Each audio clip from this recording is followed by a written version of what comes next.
Bonjour à tous, on se retrouve pour une nouvelle position avec ici le trait pour les blancs.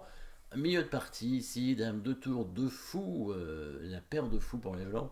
6 pions blancs, dame de tour de cavalier, 6 pions noirs, donc évidemment paire de fou en paire de cavalier, avantage à la paire de fou pratiquement toujours. Là c'est le cas puisque la position n'est pas complètement bloquée, elle n'est pas fermée, il y a des diagonales ouvertes évidemment, hein.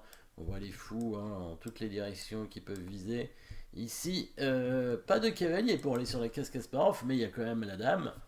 Et sans être devin, on peut dire qu'il devait y avoir dans cette partie un cavalier qui est arrivé sur cette case, à mon avis, et qui a été échangé par un fou. Et la dame a tout simplement repris le fou sur cette case, hein, bien entendu. Donc c'est pratiquement sûr que c'est ça qui est arrivé dans la partie. Alors, donc les fous meilleurs que les cavaliers dans cette position, surtout que les cavaliers ne sont pas si bien placés que ça, puisqu'ils ont quand même des cases fortes hein, dans cette position. Hein, les cavaliers, hein, ils pourraient, il y a principalement évidemment la case en D4, qui est une très belle case pour un cavalier. S'il y avait un cavalier noir sur cette case, ça changerait tout hein, au niveau de l'évaluation.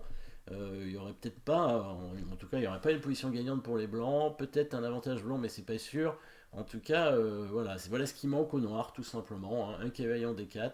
Si, si leur cavalier pouvait y aller, ce serait bien, mais on voit qu'ils sont très loin de cette case. Et oui, les deux cavaliers sont à deux cases en diagonale de la case D4, et on sait que cavalier a beaucoup de mal à aller sur un endroit à deux cases en diagonale. Alors, il lui faut 4 coups pour y aller, donc voilà pourquoi tout simplement les blancs ont l'avantage. Bon, pourquoi ils sont pratiquement. On va dire qu'ils ont une position gagnante, bien entendu, parce qu'il va y avoir une combinaison.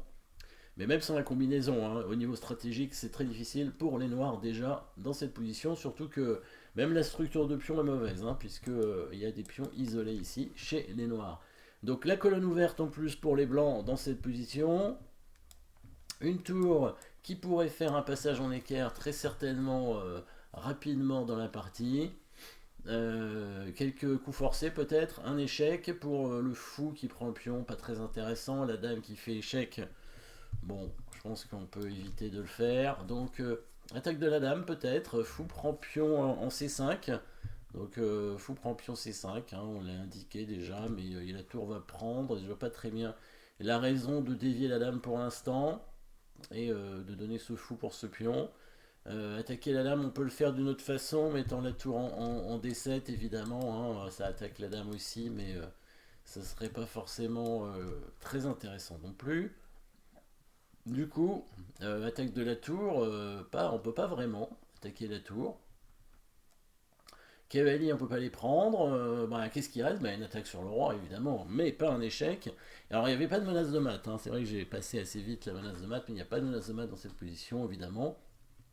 L'endroit le moins bien protégé, c'est quand même le pion G7, mais il n'est pas attaqué pour l'instant. C'est ce qu'on va faire. On va détruire évidemment la chaîne de pions devant le roi. Vous avez trouvé le premier coup avec le fou qui va prendre le pion ici, bien entendu. Pourquoi Parce que ça va permettre à la tour d'arriver sur cette rangée.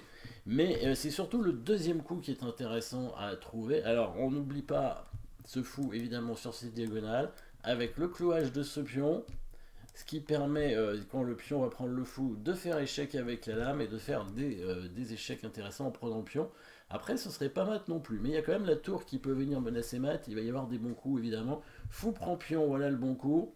Bon, et si les noirs ne prennent pas, il y a quand même la tour qui arrive, et la dame qui peut menacer mat, etc. Donc, on va dire que la position serait quand même très mal partie pour les noirs dans ces cas-là.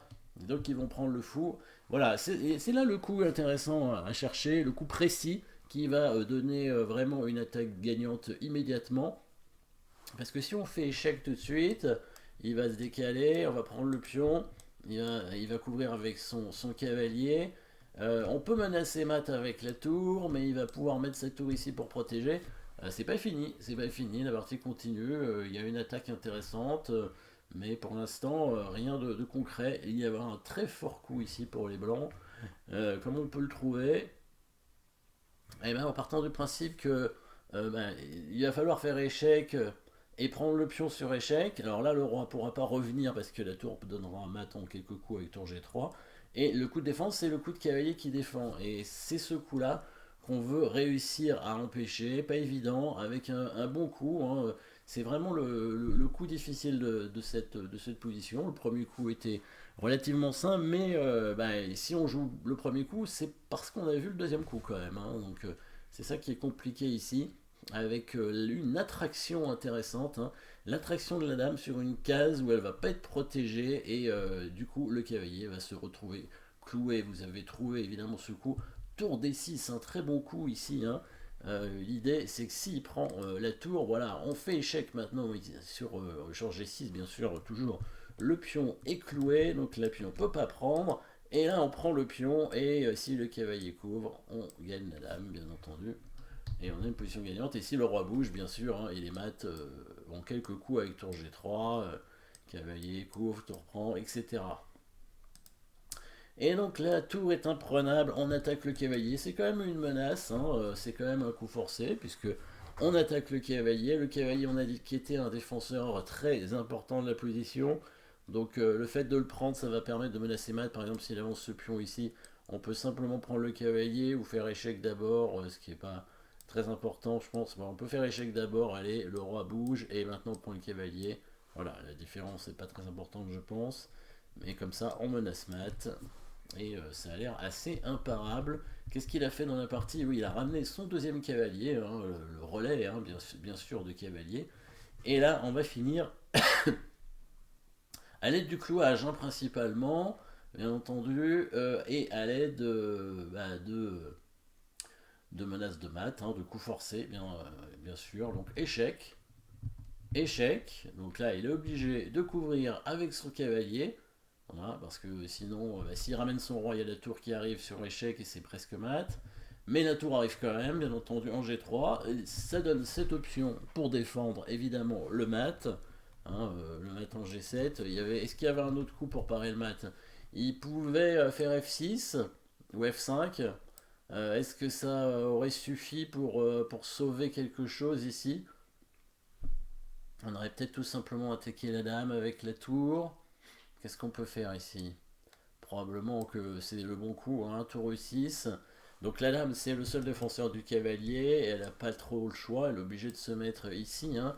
Alors elle va être attaquée à la découverte, évidemment, hein, puisque en bougeant, la tour va attaquer la dame avec le fou, et la dame noire pourra toujours pas bouger. Donc on pourrait mettre par exemple la tour en... Bah, on peut attaquer une pièce non protégée, hein, on peut mettre la tour en C6. On pourrait la mettre en E6 aussi, hein, puisque la dame ne peut pas prendre la tour, et si la tour prend la tour, bah, on prend sa dame. Voilà, mais évidemment, ça c'est peut-être mieux, hein, tour C6, puisque oui, il y aurait le coup C4 quand même. Sur tour E8, on menace pas autre chose que prendre la dame, donc il va faire C4.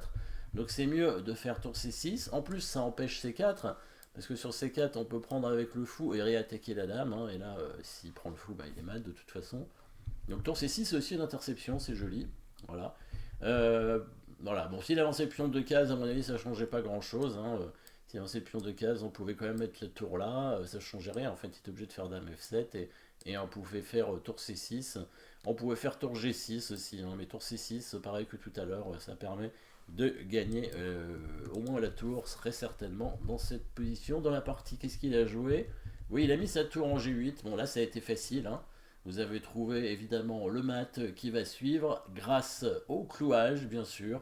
La tour qui prend, qui attire le roi sur la diagonale du fou. Et là maintenant, on va faire mat en deux coups, tout simplement. En amenant la tour qui n'est pas attaquée puisque le pion est cloué.